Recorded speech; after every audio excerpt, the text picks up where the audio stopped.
तर आपण पाहतोय अतिशय महत्त्वाची बातमी, जायकवाडी धरणातली ही दृश्य आहेत। जायकवाडी धरणातून पाण्याचा विसर्ग सुरू करण्यात आलाय। तर ही लाईव्ह दृश्य आपण पाहतोय। जायकवाडी धरणातून पाण्याचा विसर्ग हा सुरू करण्यात आलेला आहे आणि त्याची ही दृश्य तुम्ही साम टीव्हीच्या स्क्रीनवर पाहू शकता। तर धरण हे ओव्हरफ्लो झाल्याने हा पाण्याचा विसर्ग या ठिकाणी करण्यात येतोय।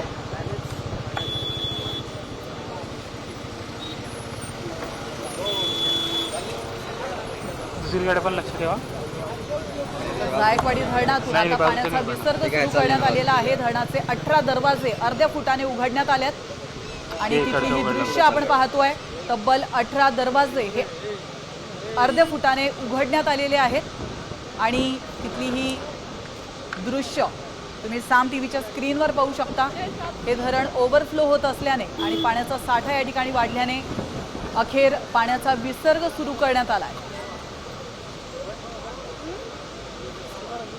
तर मिळालेल्या माहितीनुसार धरणाचे तब्बल 18 दरवाजे हे 18 फुटाने उघडण्यात आले।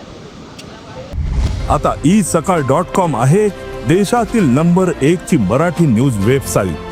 प्रत्येक अपडेटसाठी isakal.com ला नक्की भेट द्या।